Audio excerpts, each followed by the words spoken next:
সুপ্রিয় দর্শক শ্রোতা, আরেকটি পারস্য যুদ্ধের ধারাবাহিক আলোচনায় আজকে আপনাদের স্বাগত জানাচ্ছি। আমি ডক্টর মাহমুদ। আমার সাথে আজকে আলোচনায় আছেন বিশিষ্ট সাংবাদিক জনাব বোরহানুল হক সম্রাট। আমরা আজকে যে বিষয়টি আলোচনা করব যে বর্তমানে ইরান, ইসরায়েল, ইউএসের যে যুদ্ধটা চলছে, এই যুদ্ধের সর্বশেষ পরিস্থিতি নিয়ে এবং যুদ্ধবিরতি, হরমুজ ব্লকেড এবং সাবসিকুয়েন্টলি অন্যান্য ইরানের বন্দরগুলো ব্লক করার যে হুমকি ট্রাম্প প্রশাসন দিয়েছে, সেই বিষয়ে আমার প্রথম প্রশ্নই থাকবে জনাব বোরহানুল হক সম্রাটের কাছে। এই হরমুজ ব্লকেড এবং ইরানের অন্যান্য পোর্ট ব্লকেড নিয়ে ট্রাম্পের যেই ঘোষণা, সেটাকে আপনি কিভাবে দেখছেন, যদি বিস্তারিত বলতেন। জি, ধন্যবাদ আপনাকে। আমরা জানি প্রথমে সামরিক যুদ্ধ শুরু হয়েছিল এবছরের 28 ফেব্রুয়ারি। হঠাৎ করেই একটি আলোচনার মাঝপথে যে আলোচনাটি সুইজারল্যান্ডে চলছিল, সেই আলোচনার প্রায় মাঝপথ থেকে হঠাৎ করে ইসরায়েল এবং যুক্তরাষ্ট্র ইরানে আক্রমণ করেছিল। সেই আলোচনাটি শেষ হবার আগেই সেটি এখন এসে সে সময় আমরা ভেবেছিলাম যে এই যুদ্ধটি খুব বেশি দিন চলবে না, চললেও সপ্তাহখানেক। আমরা নিজেদের মধ্যে কথা বলতাম এই যুদ্ধ কতদিন চলবে। কেউই 10-15 দিনের বেশি তখন বলেননি, কিন্তু আমরা দেখেছি যে টানা 40 দিন এই যুদ্ধটি হয়েছে। এবং দিনকে দিন ইরানের কথা যেটি বলা হচ্ছিল, ট্রাম্প যে কথাটি বারবার বলছিলেন যে ইরানের নৌবাহিনী শেষ, ইরানের বিমান বাহিনী শেষ, ইরানের ভিতরে খুবই খারাপ একটি অবস্থা, ধ্বংসস্তূপের মতো, সেই ইরান আর টিকে নেই। কিন্তু বাস্তবতা আমরা দেখছি যে শেষের দিকে কিন্তু আমরা অনেক যুদ্ধ বিমানকে ইরান নামিয়ে ফেলতে দেখেছি, হেলিকপ্টার সহ। এবং তাদের একজন যুক্তরাষ্ট্রের একজন সৈনিককে কিভাবে পাইলটকে কিভাবে ভেতর থেকে আবার নিয়ে যাওয়া হলো, সেটা আমরা দেখেছি। ফলে ইরান যে শক্তিশালী হয়ে উঠেছে দিনকে দিন, সেটি এক বড় বাস্তবতা। এরকম একটি ঘটনার মধ্য দিয়ে শেষ পর্যন্ত বিশ্বের চাপে একটি যুদ্ধবিরতি কার্যকর হলো। সেই যুদ্ধবিরতি এখনো চলছে। আসলে কি যুদ্ধবিরতি আছে? সবাই তো জানতে চায় যে আসলে কি যুদ্ধবিরতি কার্যকর আছে নাকি যুদ্ধ চলছে? না, যে 10টি এজেন্ডার ভিত্তিতে যুদ্ধবিরতিটা হয়েছিল, তার অন্যতম একটি এজেন্ডা ছিল যে লেবাননে হামলা করা যাবে না হিজবুল্লাহদের উপরে। কিন্তু আমরা দেখেছি যে সবচেয়ে বেশি নিষ্ঠুরভাবে আঘাত করা হয়েছে লেবাননে। এই যুদ্ধবিরতি যেদিন থেকে কার্যকর হয়েছে, মানে আমি যদি 8 এপ্রিল ধরি, সেই 8 এপ্রিল থেকে যুদ্ধবিরতি কার্যকর হয় এবং তারপর থেকে লেবাননে ইসরায়েল এবং ক্রমাগতই হামলা করছে। এবং আমি গতকালকে শুনছিলাম একজন সামরিক বিশেষজ্ঞর বরাতে, তিনি বলছেন যে মাত্র 10 মিনিটে 100 বার বিমান হামলা হয়েছে লেবাননে। এটি দ্বিতীয় বিশ্বযুদ্ধেও এইভাবে এই ফ্রিকুয়েন্সিতে কখনো হামলা হয়নি। ফলে সেই যে যুদ্ধবিরতিটা, সেটি আসলে পুরোপুরি কার্যকর নয়। হ্যাঁ, ইরানে এখন সরাসরি গোলা ফেলা হচ্ছে না, আক্রমণ করা হচ্ছে না, কিন্তু এখন যে আয়োজনটি চলছে, যেটি আপনি শুরুতেই বলছিলেন যে নৌ অবরোধ, সেটি যদি আবার যুক্তরাষ্ট্র কার্যকর করতে চায়, তখন আমার ধারণা যে ইরান এটি আবার পাল্টা আঘাত করবে, যেটি ইরান পাল্টা আঘাত করে বারবার প্রমাণ করেছে তাদের সেই সক্ষমতা আছে। তখন এই যুদ্ধটি আবার, যদি যুদ্ধবিরতির যে দিনগুলো শেষ হবে, 22 তারিখ রাতে এটি শেষ হবে, তারপরে আবার কি পরিণতি অপেক্ষা করছে আসলে এটি বলা মুশকিল। কিন্তু ইসরায়েল তো বলছিল যে লেবাননের হামলা এই যুদ্ধবিরতির যেই শর্তাবলী ছিল তার বাইরে। এটা কি সঠিক? ইসরায়েলের কথা যদি আমরা বিশ্বাস করতে হয়, তাহলে পৃথিবীর অনেক কিছুই পাল্টে যাবে। তো যে 10 দফার ভিত্তিতে এই যুদ্ধবিরতি পাকিস্তানের ইসলামাবাদে অনুষ্ঠিত হলো, সেখানে স্পষ্টভাবে লেবাননে আক্রমণও এবং পাকিস্তানের যে প্রধানমন্ত্রী, তিনি যে স্টেটমেন্ট দিয়েছিলেন, সেখানে স্পষ্টভাবে লেবাননকে অন্তর্ভুক্ত করে এই যুদ্ধবিরতিটি কার্যকর হয়েছিল। এবং সেই যুদ্ধবিরতি কার্যকরের পরেই মার্কিন যুক্তরাষ্ট্রের প্রতিনিধি, যেটি মার্কিন ভাইস প্রেসিডেন্ট ভ্যান্সের নেতৃত্বে অনুষ্ঠিত, তারা ইসলামাবাদে গেলেন এবং ইরানের স্পিকারের নেতৃত্ব হলো। সেই যুদ্ধবিরতি কার্যকর হওয়ার পরেই কিন্তু তারা ইসলামাবাদে গেলেন। সেখানে স্পষ্টভাবে লেবাননের কথা, লেবাননের অন্তর্ভুক্তি মানে হচ্ছে সেখানে আর কোনো বোমা ফেলা যাবে না, কোনো যুদ্ধ করা যাবে না, এটি নিশ্চিত করেই এই যুদ্ধবিরতি কার্যকর হয়েছিল। কিন্তু তারা তো ইতিহাসের ভয়ঙ্করতম মানবতা বিরোধী অপরাধ করেছে। একটি জানাজায়, লেবাননের একটি জানাজায়ও তারা বোম্বিং করেছে এবং সেখানে শতাধিক মানুষ মনে হয় প্রাণহানি। হ্যাঁ, এবং শিশু, নারী সহ যে নারকীয় হত্যাযজ্ঞ লেবানন জুড়ে চলছে। হিজবুল্লাহদেরকে আক্রমণ করতে যে বেসামরিক অঞ্চলে যেভাবে আক্রমণ করা হচ্ছে, সেটি আসলেই একেবারে গাজার পরিস্থিতি আমাদেরকে নতুন করে মনে করিয়ে দিচ্ছে। তাহলে ইসলামাবাদ নেগোসিয়েশন নামে যেটা পরিচিত ইরান ইউএসএ যুদ্ধ নিয়ে, তো ইসলামাবাদ নেগোসিয়েশন কি ব্যর্থ হচ্ছে? ইসলামাবাদ নেগোসিয়েশন ব্যর্থ হচ্ছে কিনা সেটি তিন তরফে এখনো নিশ্চিত করে বলা হয়নি, যেটি মার্কিন তরফে বলা হয়নি, ইরানের তরফে বলা হয়নি।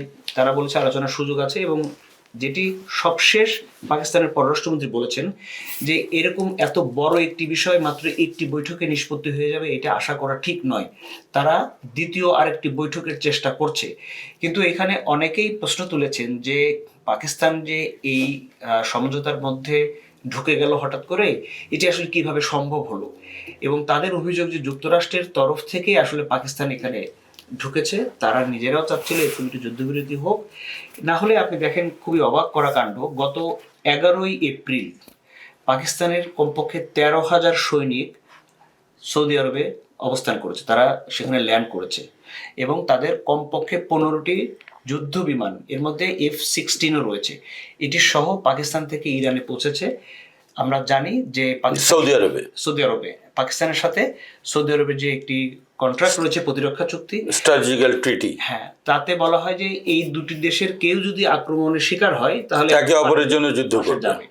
এখন পাকিস্তানের সৈন্য কি তাহলে ইরানের বিরুদ্ধে যুদ্ধ করবে? এটি কিন্তু একটা অন্য ধরনের বাস্তবতা। যদিও পাকিস্তানের তরফে বলা হচ্ছে যে তারা কোনোভাবেই যোদ্ধা হবে না, তারা রক্ষক হবে। মানে প্রতিরক্ষা চুক্তিতে বলা হচ্ছে ইরান সৌদি আরবকে যদি কেউ আক্রমণ করতে আসে সেই আক্রমণ তারা শুধু ঠেকাবে। কিন্তু আপনি বোঝেন যে যে যুদ্ধ যেভাবে মধ্যপ্রাচ্যে চলছে সেটি কি শুধুই ঠেকানোর মধ্যে থাকবে? পাকিস্তানের এই যে 15টি যুদ্ধ বিমান, যার মধ্যে F-16 রয়েছে আমি বললাম, এগুলো কি বসে থাকবে? 13,000 সৈন্য। আপনি যদি দেখেন যে সৌদি আরবে কিন্তু নিজের সৈন্যবাহিনীর অবস্থা খুব বেশি সুবিধার নয়। তারা মার্কিন যুক্তরাষ্ট্রের সৈন্যবাহিনী, তারা পাকিস্তানের সৈন্যবাহিনী, এভাবেই তারা কিন্তু চলেন, নিজেদের সুরক্ষা করার চেষ্টা করেন। এবং যেটি এই যুদ্ধে, এই 40 দিনের যুদ্ধে খুব স্পষ্টভাবে প্রমাণ হলো যে মার্কিন যুক্তরাষ্ট্র তাদের সেখানে ঘাঁটি করে তাদেরকে সুরক্ষা দেওয়ার যে প্রতিশ্রুতি দিয়েছিল সেটি পুরো মাত্রায় ব্যর্থ হয়েছে। এবং এখন আপনি যেটি বলছিলেন যে নৌ অবরোধ যদি শুরু হয়ে যায়, নৌ অবরোধ যে বিষয়টি সেটি যদি আপনি আমাকে বলতে দেন, আমি বলবো নৌ অবরোধ মানে ইরানের যে বন্দরগুলো রয়েছে উপকূলীয় এলাকাতে, তার প্রতিটি বন্দর থেকে কেউই বের হতে পারবে না, কেউ ঢুকতে পারবে না, সে যদি ইরানে যেতে চায়। আর সে যদি হরমুজ দিয়ে কাতারে যেতে চায়, কুয়েতে যেতে চায়, সংযুক্ত আরব আমিরাত এবং একদম এক কোনায় অবস্থিত ইরাকে যেতে চায়, সে যেতে পারবে।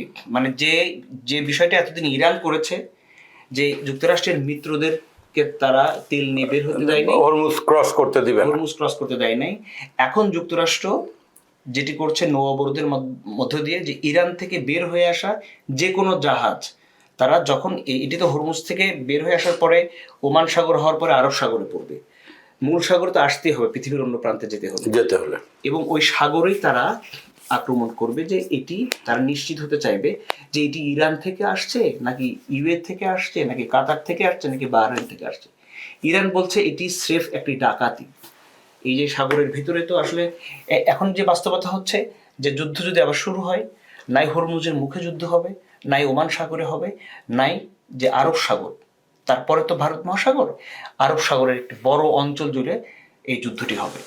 তার মানে বোঝা যাচ্ছে যুক্তরাষ্ট্র আরেকটি মাস্টার প্ল্যান করে রাখলো যে তারা ইরানের তেল, যে মূল্যবান তেল সম্পদ, এখন সাগরেই ডাকাতির প্রস্তুতি নিচ্ছে। হ্যাঁ, সাগরে ডাকাতি নাই তারা যেতে দিবে অথবা যেতে দিবে না, অথবা তাদের এই শক্তির সাথে তো কেউ পারবে না। এই বাস্তবতার কারণে যেটি হবে যে তেলের দাম সত্যি কথা এখন কোথায় গিয়ে ঠেকবে, যদি আমরা যেটি অলরেডি তো $126 উঠে গেছে। হ্যাঁ, $126, আমেরিকান ক্রুড অয়েল $115 এখানে চলে গেছে। এখন যেটি হচ্ছে যে ইরান প্রতিদিন 16 মিলিয়ন ব্যারেল তেল উৎপাদন এবং এই ব্যবসাটা করছিল যুদ্ধের শুরু থেকে এই যুদ্ধবিরতির পর্যন্ত। এই যে হিসেব, তাতে দেখা যায় যে প্রতিদিন তারা 1.6 মিলিয়ন ব্যারেল তেল সারা পৃথিবীতে ব্যবসা করেছে, এবং চড়া দামে। কারণ এই দামটা দিয়ে তারা যুদ্ধাস্ত্র কিনছিল বলে একটা অভিযোগ রয়েছে। যুদ্ধের পূর্বের যে রেভিনিউ, তার থেকে তাদের রেভিনিউ আরো বেড়ে গেছে, অনেক বেশি। মানে 28 28শে ফেব্রুয়ারির পর থেকে 1 মার্চ থেকেই ইরান তার, কারণ অন্য অনেকে তো তেল নিয়ে যেতে পারছিল না, সেই সুযোগটি ইরান নিয়েছে, কারণ তার তো অর্থনৈতিক সক্ষমতা খুবই কম, সেই জায়গাতে সে তেলের ব্যবসাটি করতে চেয়েছে। যুক্তরাষ্ট্র এখন সেইখানে আঘাত করতে চাচ্ছে যে সে যেন আর্থিক, আপনি যে বললেন যে পাকিস্তান অলরেডি সৌদি আরবে 13,000 সৈন্য পাঠিয়েছে এবং তারা কি ইরানের বিরুদ্ধে যুক্তরাষ্ট্রের হয়ে বা সৌদি আরবের হয়ে যুদ্ধ করবে কিনা, তো এখানে কি মনে হয় যে এই যে দাবা খেলার যেই ক্ষেত্রটা তৈরি হয়েছে, এখানে কি পাকিস্তান দাবার এই যে আমরা যেটাকে বলি পণ বা সৈন্য হিসেবে ব্যবহৃত হচ্ছে মানে ইরাক যুক্তরাষ্ট্রের পক্ষে? দেখেন সারা পৃথিবীতেই তো যুক্তরাষ্ট্র তার মতো করে দাবার ছক আঁকে, এটি তার মহাশক্তি হবার কারণে সেই সক্ষমতা তৈরি করেছে। বাংলাদেশের পার্সপেক্টিভে আমরা যখন আলাপ করি যে এই নির্বাচনের আগে আগে যুক্তরাষ্ট্র কি করেছে বা ব্রিটেন কি করেছে, এরকম আমরা বলি না, তো ওয়াই নট তারা মধ্যপ্রাচ্য নিয়ে তারা কোনো কূটনীতি করবে না? সেখানে পাকিস্তান তাদের অত্যন্ত ঘনিষ্ঠ একটি মিত্র, এবং পাকিস্তান শুধু যুক্তরাষ্ট্রের না, সৌদি আরবের খুব ঘনিষ্ঠ একটি মিত্র বলে আমরা জানি, যে কারণে এই দুটি দেশ প্রতিরক্ষা চুক্তির মতো একটি চুক্তি করেছে। ফলে হ্যাঁ, এটি অভিযোগ আকারে আসছে যে পাকিস্তানকে যুক্তরাষ্ট্র যেভাবে ব্যবহার করতে চাইছে, পাকিস্তান হয়তো সেভাবে ব্যবহার করছে। এখন পাকিস্তানের সাধারণ মানুষ এটিকে কিভাবে নেবে, যেদিন তারা বুঝতে পারবে, অনেক কিছুই তো মানুষ পরে বোঝে, যখন ঘটনাটি ঘটে তখন বুঝতে পারে না যে এটা কার খেলা, কিন্তু বাস্তবতা হচ্ছে যখন শেষ হয় তখন হয়তো মানুষ বুঝতে পারে যে আসলে মূল প্ল্যানটা কি ছিল। এখন তো মনে হচ্ছে এই যুদ্ধে ন্যাটোর যেই অংশগ্রহণ বা ন্যাটোর যে পার্টিসিপেশনটা হওয়ার কথা ছিল বা আশা করা গিয়েছিল যে ন্যাটোভুক্ত দেশগুলো এটার মধ্যে আস্তে আস্তে একটা লজিস্টিক সাপোর্ট দিয়ে এগিয়ে যাবে, কিংবা ইউরোপিয়ান ইউনিয়ন, যুক্তরাজ্য, ইটালি যারা main stakeholder, Germany, France, তো তাদের ভূমিকাটা আপনার কাছে কি মনে হয় এই যুদ্ধবিরতি কেন্দ্র করে? কি তাদের চিন্তা ভাবনায় কি পরিবর্তন এসছে, নাকি তারা আগের মতোই ওই ধরি মাছ না ছুঁই পানি এই স্টাইলেই না, আছে? একটা বিষয় এখনো স্পষ্ট, অস্ট্রেলিয়া, ফ্রান্স এবং ইতালির পক্ষ থেকে বলা হয়েছে এই যুদ্ধ যেন আর না বাধে।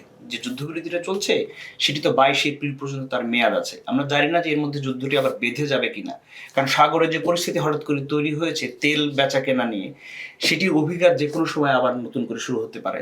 তবে তারা চাইছে যে যুদ্ধটি আর না বাধুক, এবং ব্রিটেন, গতকালকে ব্রিটেনের প্রধানমন্ত্রী তিনি জানিয়ে দিয়েছেন যে যুক্তরাষ্ট্র যেভাবে হরমুজ প্রণালী, ওমান সাগর, আরব সাগরের নজরদারির প্রক্রিয়া শুরু করেছে, সেখানে তারা অংশ হবে না। অনুষ্ঠান শুরুর আগে আপনি বলছিলেন যে ওদের যে সবচেয়ে বড় যুদ্ধজাহাজ ওয়ারশিপ আব্রাহাম লিঙ্কন, ও একদম মানে হরমুজের খুব কাছাকাছি, প্রায় একদম 100 বা কিছু 100-র বেশি কিছু কিলোমিটার দূরে অবস্থান করছে এই মুহূর্তে, ঠিক 124 কিলোমিটার দূরে, 124 মাইল দূরে, নটিক্যাল মাইল দূরে ইরান থেকে তার অবস্থান করছে, এবং তার সাথে আরো 15টি ডেস্ট্রয়ার রয়েছে। এই ডেস্ট্রয়ারের কাজ হচ্ছে জাহাজগুলো ধ্বংস করে দেওয়া। যে ঘোষণা মার্কিন সেন্ট্রাল কমান্ড থেকে দেয়া হয়েছে যে তারা এই ইরানের স্থানীয় সময় বিকেল 5:30টায় এই নজরদারিটা শুরু করবেন, যে কোনো জাহাজ গেলেই তারা সেটিকে আটকাবেন এবং এই জাহাজটি কোথা থেকে আসলো তারা সেটি জানতে চাইবেন। সবচেয়ে বড় যে বিষয়টি, যুদ্ধ তো হতেই পারে, আরো একটি বড় অভিঘাত যেটি হবে, যারা ভাবছিলেন যে হয়তো এগুলা সমাধান হয়ে যাবে, তেলের দাম যেভাবে বাড়ছিল সেটি কমে আসবে, ভয়ঙ্কর ব্যাপার হচ্ছে এটি যদি শুরু হয়, তাহলে আমি প্রথমেই বলছিলাম যে ইরান যে প্রতিদিন 16 লক্ষ মিলিয়ন যে ব্যারেল তারা সারা পৃথিবীতে 16 লক্ষ ব্যারেল ছড়িয়ে 1.6 মিলিয়ন ব্যারেল, 1.6 মিলিয়ন, সেটি কিন্তু মার্কেট থেকে হঠাৎ করে উধাও হয়ে যাবে। এবং এটি তেলের দাম তো আরো চড়া হয়ে একটা নাবিশ্বাস্য অবস্থা হয়ে যাবে। হ্যাঁ, ইরানের তেল হঠাৎ করে বন্ধ হয়ে যায়, যেটি বন্ধ না হোক বলে ডোনাল্ড ট্রাম্পও চেয়েছেন। এই যুদ্ধের শুরুর দিকে যখন ইরানের এই সাথে যুদ্ধের কারণে তেলের দাম বাড়ছিল, প্রেসিডেন্ট ডোনাল্ড ট্রাম্প কিন্তু নিজে চাইছিলেন যে তেলের দাম যেন একটা সহনীয় অবস্থায় থাকে, কারণ মার্কিন যুক্তরাষ্ট্র এর অভিঘাত পড়ছিল। তারাই এখন আবার নতুন করে চাচ্ছে যে ইরানের কোনো তেল যেন সমুদ্রপথ দিয়ে পৃথিবীর আর কোথাও না পৌঁছায়। যদি তাই হয় তাহলে তেলের দাম কোথায় পৌঁছাবে? এবং এটি আরেকজন সামরিক বিশ্লেষক এটি বলেছেন, খুব মজার কথা, যে এই সময় যে শূন্যতাটা তৈরি হবে ইরানের তেল না থাকার, সেখানে সৌদি আরব এবং যুক্তরাষ্ট্র তেল উৎপাদনকারী দেশ, তারা তাদের তেল দিয়ে সেটি ব্যালেন্স করার একটি চেষ্টা করবে মার্কেট ধরার জন্য। মানে এখানে আসলে নানান ধরনের খেলা চলছে, একটি যুদ্ধে নানান ধরনের খেলা চলছে। এবং আপনাকে আমি বলি যে তুরস্কের সাথে কিন্তু যুক্তরাষ্ট্র এবং ইসরায়েলের সম্পর্ক হঠাৎ করে খুব খারাপ হয়ে যাচ্ছে। ফলে এই যুদ্ধর প্রথম এক সপ্তাহের মধ্যে আমরা যেটি বলছিলাম যে এটা উপসাগরীয় যুদ্ধ, আঞ্চলিক যুদ্ধ যেটি বলা হচ্ছিল, এবং আঞ্চলিক যুদ্ধকে কেন্দ্র করে তৃতীয় বিশ্ব তুরস্ক তো মনে হয় ওদেরকে সাহায্যও করছিল, রাইট? হ্যাঁ, সেই জায়গাটাতে এখন কিন্তু তুরস্ক সরাসরি ইরানের পক্ষে চলে যেতে পারে এরকম একটি আভাস বিভিন্ন আন্তর্জাতিক গণমাধ্যমে পাওয়া যাচ্ছে। তার মানে কিন্তু যুদ্ধটা কিন্তু ছড়াচ্ছে। ইতিমধ্যে এই যুদ্ধের সাথে জড়িয়ে পড়েছে সৌদি আরব, সংযুক্ত আরব আমিরাত, বাহরান, কুয়েত। আমরা জানি এটা, ইরাক কে নাই এর যুদ্ধের মধ্যে। এর মধ্যে তুরস্ক আবার যদি ঢোকে, মানে এই তেল নিয়েই তো পৃথিবীর অনেক বড় বড় যুদ্ধ কিন্তু আমরা দেখছি খুব ক্ষুদ্র কোনো কিছু বিষয় নিয়ে হয়েছে, স্বর্ণের বাজার নিয়ে হয়েছে, এরকম অনেক কিছু হয়েছে। যখন তেলের বাজার সত্যিকার অর্থেই একেবারে জব্দ হয়ে যাবে, যদি যুক্তরাষ্ট্র সেইভাবে নৌ অবরোধ করতে পারে, এর কনসিকুয়েন্স কি হবে কে বলতে পারে? তো এত কিছুর পরেও যে হরমুজ ব্লকেড হচ্ছে বা আপনার ইরানের বন্দরগুলো ব্লক করার যে উদ্যোগ যুক্তরাষ্ট্র ইসরায়েলের তরফ থেকে নিচ্ছে, তো আপনার কি মনে হয় যে ইরান প্রতিরোধবিহীনভাবে বসে বসে দেখবে, না তারাও এটাকে কাউন্টার করতে গেলেই তো আমরা মনে হয় আর একটা ভয়াবহ পরিস্থিতির দিকে দেখব? না, ইরান তো বলে দিয়েছে যদি তার কোনো জাহাজকে ঠিক এইভাবে তার ভাষায় ডাকাতির মতো করে মধ্য সাগরে ধরা হয় এবং আবার ফিরিয়ে দেয়া হয় অথবা জব্দ করা হয়, তাহলে উপসাগরীয় অঞ্চলের আরো যে বন্দরগুলো রয়েছে সেই একটি বন্দরও নিরাপদ থাকবে না। সে তার অস্তিত্বের স্বার্থেই সংযুক্ত আরব আমিরাতের বন্দর, সৌদি আরবের বন্দর, বাহরাইনের বন্দর, কুয়েতের বন্দর, ইরাকের বন্দর, সে যেটি বলতে চাচ্ছে সেই বন্দরগুলি সে আক্রমণ করতে পারে, কারণ সে নিজের তেল বিক্রি করতে পারছে না। তাহলে অন্য কেউ যদি তেল বিক্রি করতে না পারে, আপনি চিন্তা করেন আপনি প্রশ্নের উত্তরটা কি দাঁড়াচ্ছে, তাহলে ওই হরমুজ প্রণালী দিয়ে কোনো তেল কোথাও যেতে পারবে না। এতদিন ইরান চেয়েছে যে তার মতো করে তেল বিক্রি হবে, এখন যুক্তরাষ্ট্র যখন চাইবে তার মতো করে তেল বিক্রি করা হবে, তখন ইরান কিন্তু অন্য দেশগুলোকে আর সেই সুযোগ দিবে না। সেই তেল যেখানেই যাক, ইরানের ঘনিষ্ঠ মিত্র দেশ যেখানে যাক, সে যদি তেল বিক্রি করতে না পারে তখন কিন্তু সে অন্যদেরকে ডিস্টার্ব করবে, কারণ তার যুদ্ধের কৌশলই তো এগুলো। তার তো সমরাস্ত্র দিয়েই যুক্তরাষ্ট্রের সাথে বা ইসরায়েলের সাথে পারার সেই সুযোগ কি খুব বেশি আছে? আসলে সেটি কিন্তু কম। যদিও আমরা দেখছি মিসাইল এবং ড্রোন দিয়ে ইরান এই 40 দিনের যুদ্ধে ব্যাপক সক্ষমতা দেখিয়েছে। এবং আরেকটি কথা বলে রাখি অনুষ্ঠানের শেষ, যদিও চীন, এটা আলাপ শোনা যাচ্ছে যে চীন এই যুদ্ধে ইরানের পক্ষ হয়ে নানাভাবে সহযোগিতা করার চেষ্টা করছে এবং ইরানের যে প্রতিরক্ষা ব্যবস্থা নষ্ট হয়ে গিয়েছিল সেটিকে পুনরুদ্ধার, প্রযুক্তিগত সহায়তা দিচ্ছে তারা ফ্রম দ্য ব্যাক। যদি সেটি হয় তাহলে এই যুদ্ধটা কি ছড়িয়ে পড়লো না? এই যুদ্ধের অভিজ্ঞতা তাহলে কোথায় যে ঠেকবে? চীন যখন এফেক্টেড হবে, যখন এটা প্রকাশ্যে চলে আসবে যে হ্যাঁ চীন সাহায্য করতে চেয়েছিল, যুক্তরাষ্ট্র চীনকে এটি মোকাবেলা করার চেষ্টা করবে, তখন কিন্তু রাশিয়া আবার এটার সাথে যুক্ত হবে খুব স্বাভাবিকভাবে, তখন তুরস্ক এটার সাথে যুক্ত হবে। এভাবেই তো বিশ্বযুদ্ধের প্রেক্ষাপট একটা আবহাওয়া তৈরি হয়। ফলে আমরা চাই যে পাকিস্তানের যে সমঝোতার বৈঠক প্রথমটি হলো, সেটি পাকিস্তানে না হোক, অন্য কোথাও হোক, এই বৈঠক হতেই হবে।